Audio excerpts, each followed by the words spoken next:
What's up, y'all? We just got the latest chapter, Kaiju No8, and man, chapter 119. My boy Gin, yo. Oh my gosh.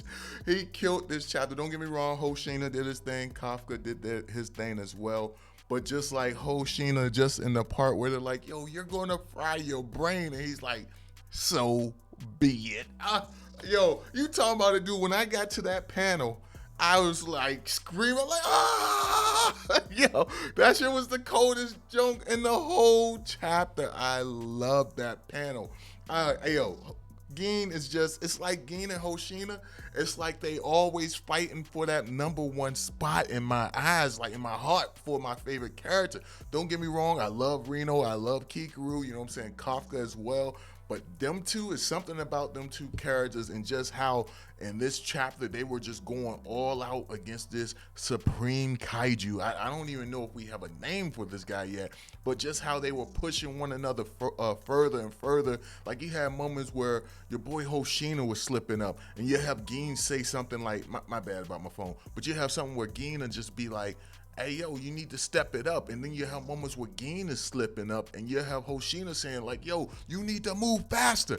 I just really love this chapter. And the fact that Gin did something in here that we've never seen done before, you know, and they said it happened once before with the general. I don't recall this.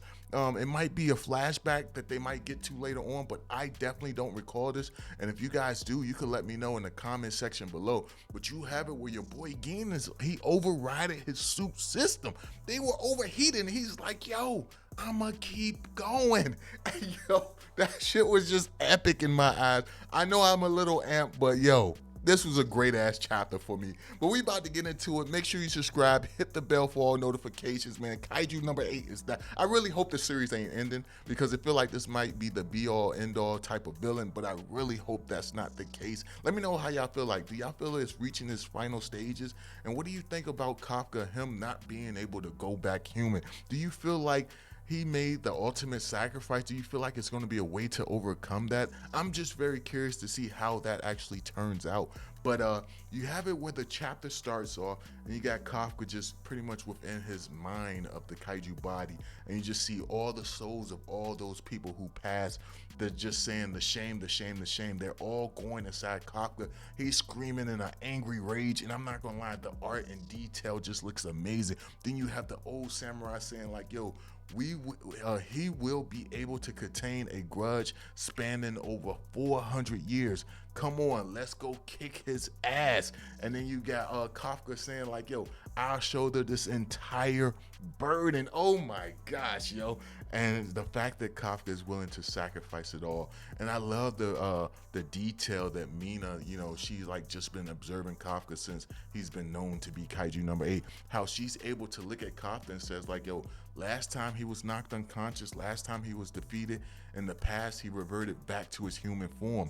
Kafka right now is still in this kaiju form. Like this is something different, like what is going on? And then you have it where she's like, yo, I just saw him move a little bit. And it's because she's not giving up on her friend. She's remembering that childhood friend, Kafka, who's willing to do whatever it takes to help out the people around him. And then you got it where you have it where she's like, Kafka hasn't given up. You see the destruction and explosion going on in the background for your boy Hoshina and Gin facing off against the Supreme Kaiju. And man, this panel is just crazy, man.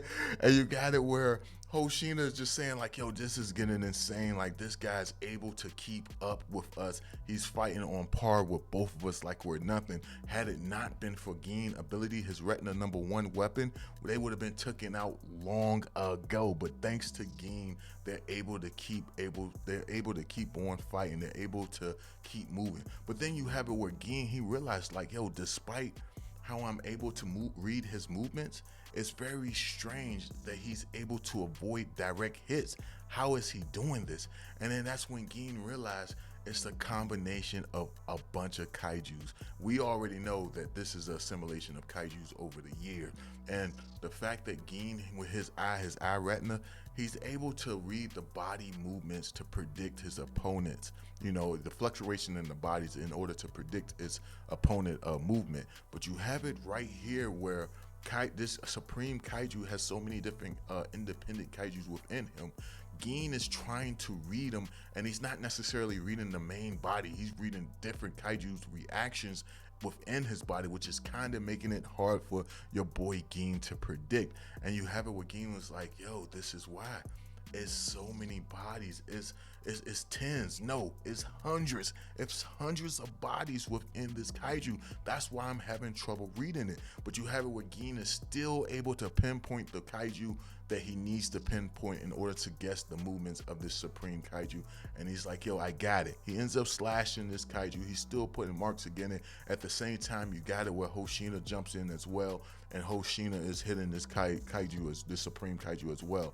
But you got it where both of them are maxing out. They only got a few more seconds until they overheat, and they're like, yo, this is their last chance. This is their last stance to take down this Supreme Kaiju. And you got it where they're both giving it their all. These panels, oh my gosh, just look amazing, man. You got your boy Hoshina doing the 12-layer strike. And if you know, that's the attack he did when he faced off against number 10. And the only thing we were missing in this chapter is the interaction from number 10. Just like the last time when they showed, these two facing off against the Supreme, the last chapter, it was a couple chapters ago when they was first started facing off against the Supreme Kaiju. You had it where number 10 was like, hey, yo, forget the Supreme Kaiju. I want to fight this dude. Number 10 was referring to Gin. So I wish we would have got more interactions of that. But granted, this is such a serious moment right now. But while they're facing off against this Supreme Kaiju, you have it where both of their suits overheat. Well, not Hoshina so much, but Hoshina's getting close. But you have it where Gin, his suit's overheat. You see his eye, his retina number 1 goes back to normal. You got it where the people in the office is like, yo, he's done for. But next thing you know, you see his retina eye activate once more. You got it where one of the scientists in the office is like, yo, a control override? What's going on?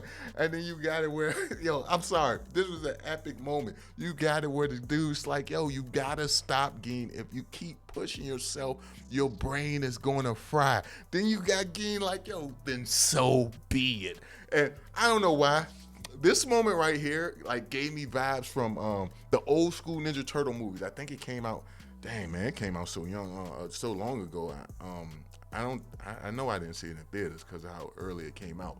Ninja Turtles 2, Secret of the Ooze.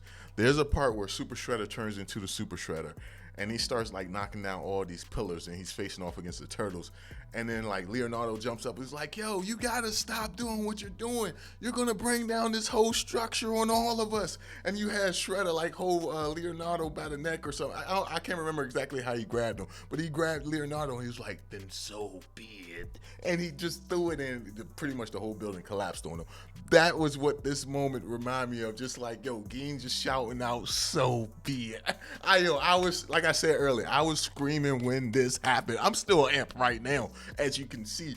But you got it where the scientist that's observing this, he's like, yo, the last time this happened is when the director general did it. And I'm very curious, when was this? Like, was this against the battle against number 9 before he got assimilated? And maybe I'm just forgetting. I might need to go back and reread it. I haven't read through the series every time I buy a new volume, but I do need to pick up the current new volume. So I'll reread it and hopefully I see that part. But you got it where Gin says like, yo, even if I meet my end today, the next soldiers in line are more than prepared. I'll buy them as much time as I can, even if it's only a second, and grab any information I'm able to from this battle, from this thing. And you got it where the Supreme Kaiju is managing to catch the strikes from your boy Hoshina and Gin. And then you got it where Hoshina's like, yo, all I have to do, you have it where Gin says, all I have to do is take down this baton and pass it to the next person and hand it off to the next in line. Isn't that right? And then you have it where Hoshina jumps in the air and he ends up getting stabbed by this Supreme Kaiju. It looks like it's not direct. It doesn't seem to be a fatal wound, in my opinion. It doesn't look like he got the heart, but it looks like it's pretty damn close to the heart. You got the blood coming out his eyes. You got it where he's on the verge of being taken out. And then Hoshina himself, it looks like he's going in to try to help him. And then that's when this Supreme Kaiju smacks Hoshina out the way, and Hoshina makes the statement: it doesn't matter if he's able to see the weak spots if his body can't keep up, and that's because his body is burnt out in this battle. Not only that, the destruction that Hoshina caused from being smacked into the ground, it looks crazy. He's probably out of commission as well. Then you have it where Gin is just sitting there. The Supreme Kaiju puts the markings on Hoshina, where, I mean, not Hoshina, but on Gin, where he's about to rip Gin in half and kill him. And you got it where Gin says, "I passed it," as if he already knew. And that's when you see Kafka coming in. Like, Gin, I wonder if Gin was able to see the battle going on, and he was able to see the movements of Kafka arriving to the area before we ourselves, as the reader, were even arrived. Because the way he looks in that direction is as if he knew Kafka was coming. Next thing you know, you have it where Kafka punches this, the Supreme Kaiju, and you got it where Gin is about to pass out, but he says, "Show me your skills, Kafka Hibino." And that's how the chapter ends. Man, this was a chapter. Oh, but again, when it comes to Kaiju number 8, every chapter just leaves you wanting the next chapter. But this was insane nonetheless. Solid 10 out of 10. Oh my goodness. I really hope this series isn't going to end. I hope it continues even after this Supreme Kaiju is taken out. Maybe he's part of something even bigger, a bigger collective, and we just have yet to be aware of it. I hope that's the case, but let me know y'all thoughts down below on this chapter, and I will catch y'all in the next one, man. Peace.